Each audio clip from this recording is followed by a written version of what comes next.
طلع البدر علينا من Baik anak semua, mari kita membaca doa sebelum kita mulai pembelajaran kita pada hari ini. Ketua kelas silakan siapkan. Cepat duduk, siap, berdoa mulai.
Baik anak semua, siapa yang tidak hadir pada hari ini? Kenapa dia tidak hadir? Sakit.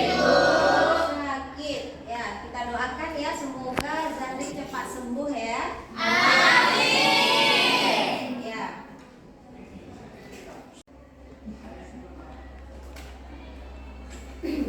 Semua, sebelum kita memulai pembelajaran kita pada pagi hari ini, kita akan menyanyikan lagu Indonesia Raya yang akan dipimpin oleh Nadia. Silakan Nadia. Yang lain silakan berdiri.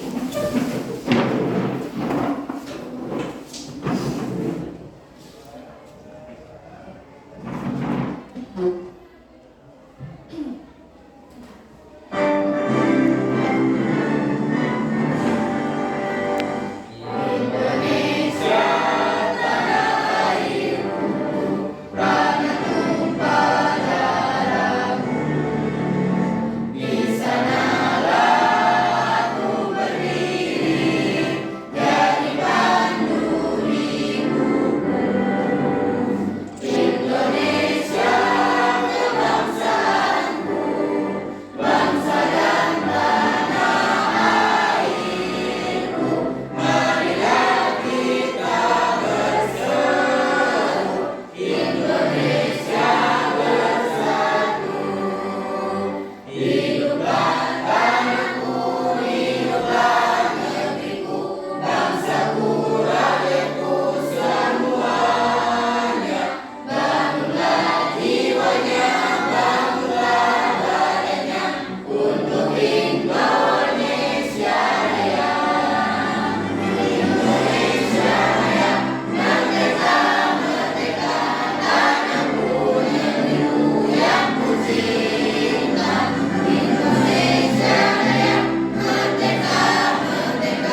Pernah nggak melihat para pendakwah itu berceramah? Pernah.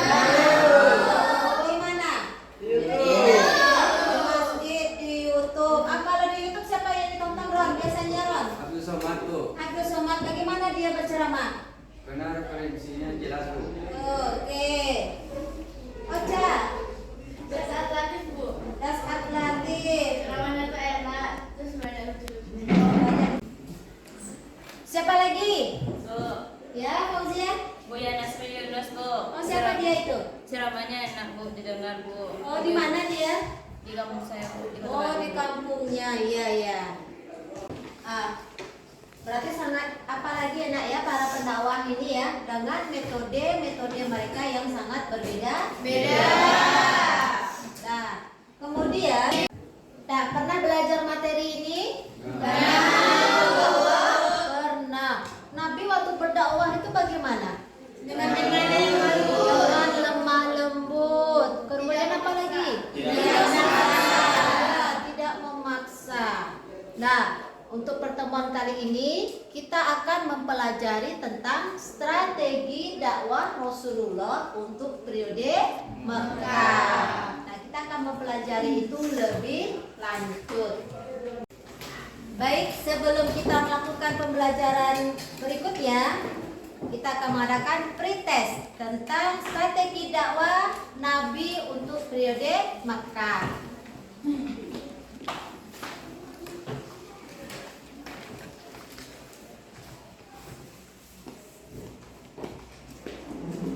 Ya Nabi salam alaika. Kerjakan ya, yang lain kerjakan ya. Salam alaika. Ya Habib salam alaika. Salawatullah alaika. Ya Nabi salam alaika. Ya Rasul salam alaika. Ya Habib salam alaika.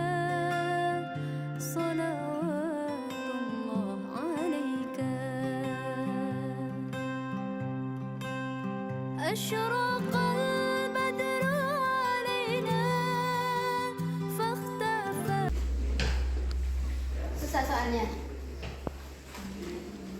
Susah? Enggak. Bisa jawab? Enggak bu. Dalam soal pretest tadi, kira-kira soal apa yang membuat Anda ragu untuk menjawab? Substansi dakwahnya, Bu. Substansi dakwah. Kemudian apa lagi? Strategi. Ya, strategi. Baik anak-anak semua, sebelum kita melanjutkan pembahasan materi berikutnya, ada baiknya Anda simak materi yang ada dalam video berikut ini. Nah semua, pada pertemuan kali ini kita akan membahas materi tentang substansi dan strategi dakwah Rasulullah SAW periode Mekah. Nabi Muhammad diangkat menjadi Rasul pada usia 40 tahun di malam 17 Ramadan atau 6 Agustus 610 Masehi di Gua Hira. Saat itu Malaikat Jibril membawa wahyu dan menyuruh Muhammad untuk membacanya, yaitu surah Al-Alaq ayat 1 sampai 5. Inilah wahyu pertama yang diturunkan Allah Subhanahu wa taala kepada Nabi Muhammad yang juga merupakan penobatan beliau sebagai nabi dan rasul bagi seluruh umat manusia dan sudah menjadi tugasnya untuk berdakwah. Selanjutnya, Nabi Muhammad menceritakan kejadian itu kepada istrinya, Khadijah. Dialah orang yang pertama yang masuk Islam. Pengangkatan Nabi Muhammad sebagai Rasulullah bahkan dibenarkan oleh seorang pendeta Nasrani yang bernama Waraqah bin Nawfal. 2 tahun kemudian, Rasulullah menerima wahyu yang kedua, yaitu surah Al-Mudaththir ayat 1 sampai 7.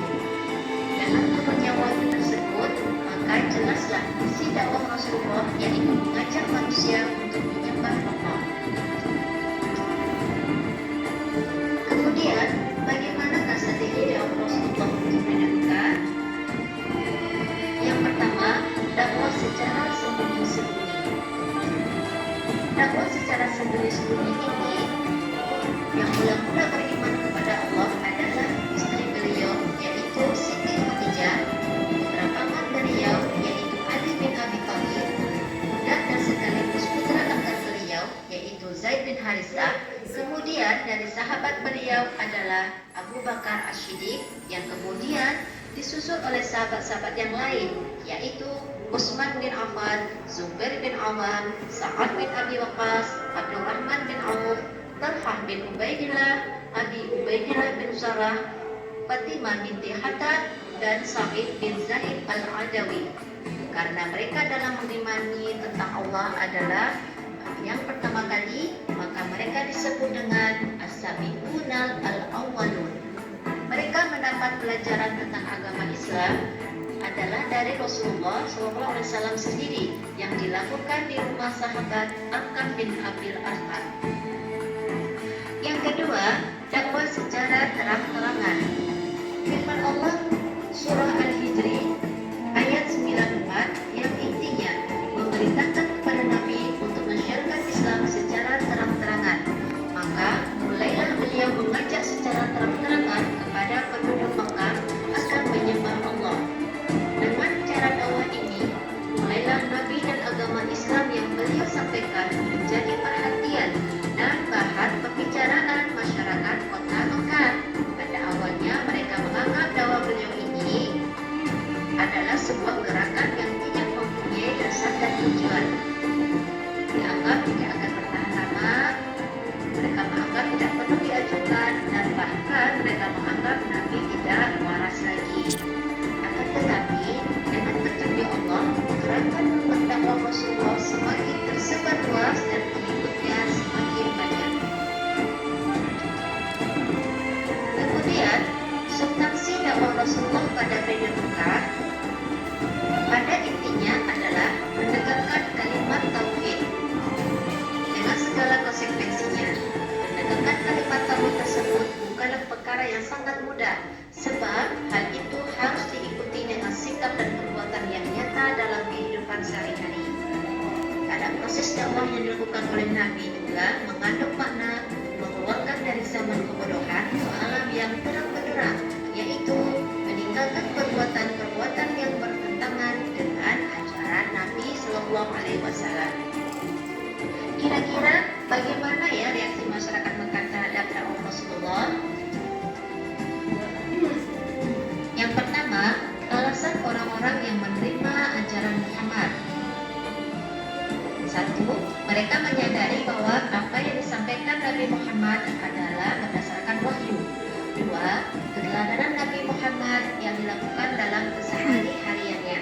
Tiga, ajaran yang dibawa oleh beliau bersifat rasional. Empat, dalam melakukan syiarnya, beliau tidak melakukan kekerasan. Kedua, alasan orang-orang yang menolak ajaran Nabi Muhammad. Yang pertama, mereka khawatir Tuhan mereka akan tidak disembah oleh masyarakat Mekah. Yang kedua, ajaran yang disampaikan Rasulullah bertentangan dengan ajaran yang mereka lakukan selama itu. Ketiga, mereka takut akan kehilangan kekuasaan Allah. Kemudian, ada lagi orang-orang yang berpura-pura menerima ajaran Nabi atau orang-orang munafik dengan tujuan mereka ingin menghancurkan Islam dari dalam dan ingin merebut kekuasaan Nabi Muhammad SAW. Dari strategi dakwah Nabi, maka bisa kita ambil teladan dakwah Rasulullah untuk kehidupan kita sehari-hari. Yang pertama, Nabi Muhammad berdakwah dengan keteladanan. Sebelum beliau menyampaikan sesuatu, maka beliau terlebih dahulu melaksanakannya. Jadi di samping dakwah dengan lisan, dakwah juga dilakukan dengan perbuatan, sikap, dan keteladanan dalam kehidupan sehari-hari. Yang kedua, disampaikan dengan penuh kehati-hatian, sabar, dengan menggunakan bahasa yang halus dan lemah lembut, serta dengan bahasa yang mudah dipahami. Baiklah anak-anak semua, dari penjelasan tadi maka bisa kita simpulkan bahwa ajaran Islam dari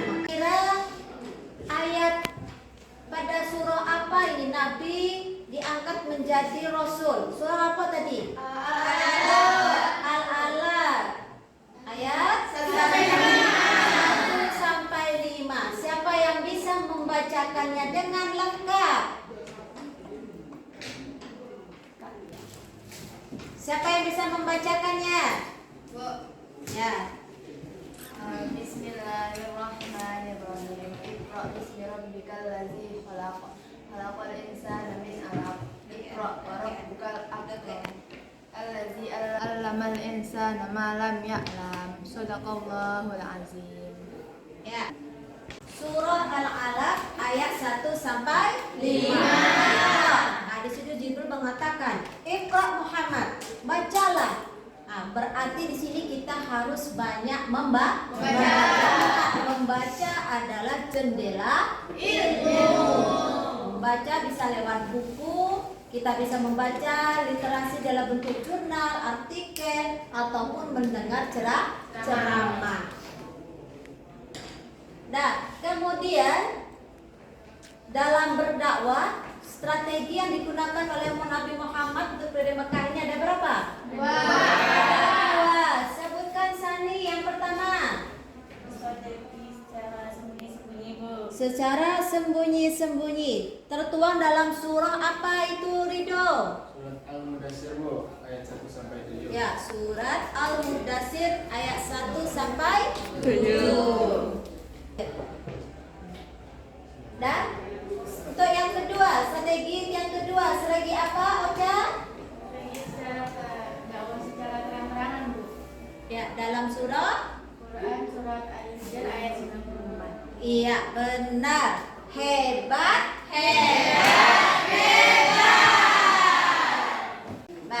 Baiklah, untuk materi ini nanti kita akan mempelajari tentang bagaimanakah awal mulanya Nabi Muhammad diangkat menjadi nabi dan rasul. Dan kemudian setelah itu kita akan membahas tentang strategi dakwah Nabi untuk periode Mekah.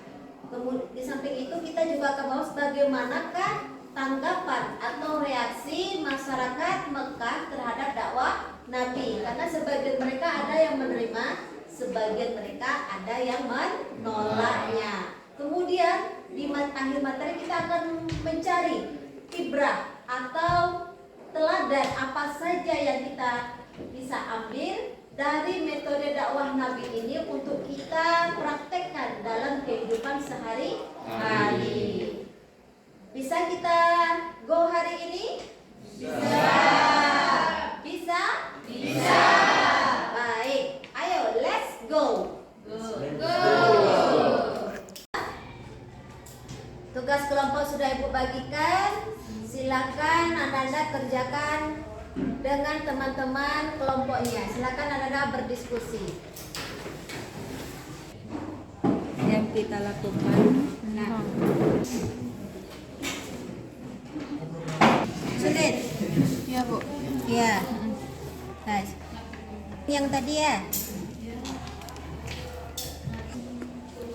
Siapa Nana? Bagus. Oke. Sebelum kita lanjutkan diskusi kelompok kita ice breaking sebentar. Breaking. Ingat tariannya ya. Kita ice breaking bareng-bareng. Nah, dari depan yang nyuting.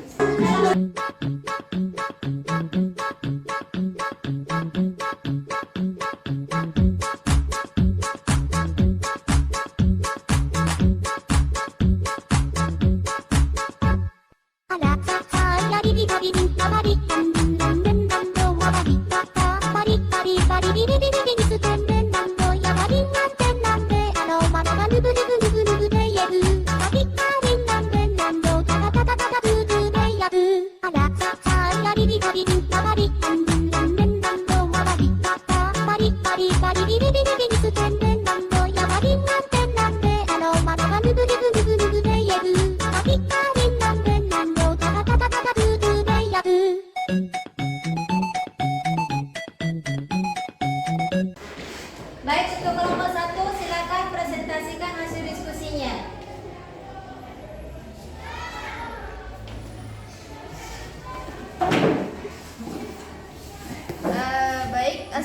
Assalamualaikum warahmatullahi wabarakatuh. Waalaikumsalam warahmatullahi wabarakatuh. Kami dari kelompok 1 akan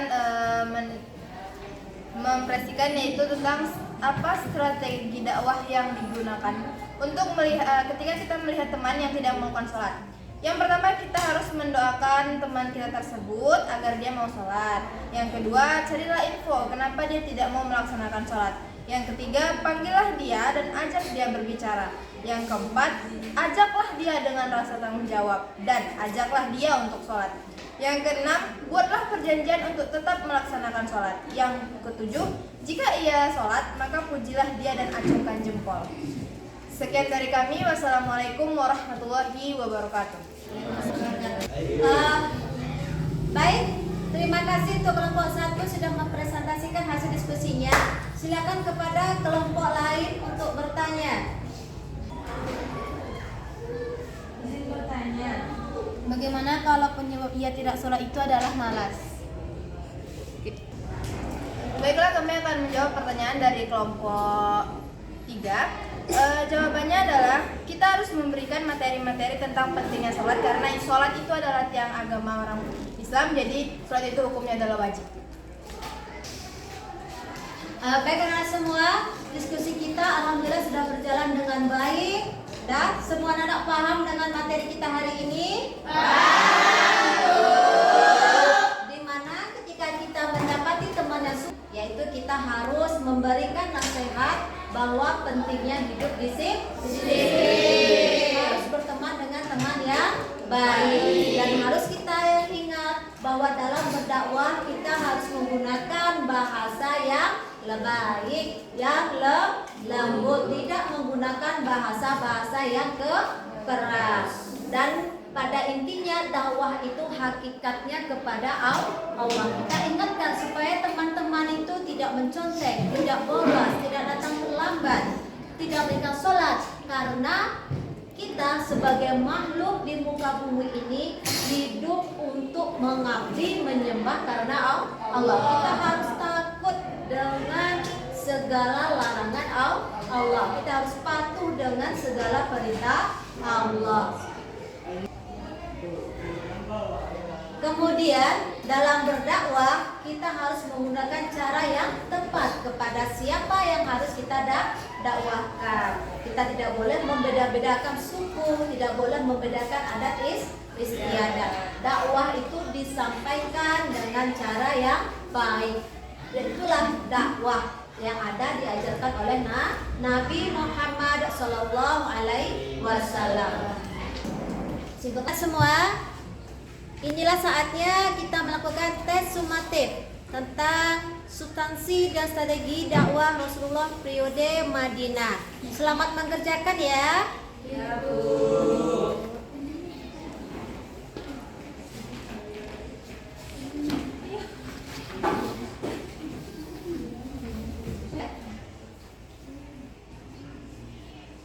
Saya, Bu. Yang pertama, ajaran keesaan Allah. Yang kedua, hari pembalasan itu ada. Dan yang ketiga, mengajarkan persaudaraan dan kesatuan. Iya, bahwa kita harus bersatu dan bersaudara sebagai umat Nabi Muhammad, supaya kita menjadi muslim yang kuat. Nah, kita akhiri pembelajaran kita pada hari ini dengan membaca hamdalah.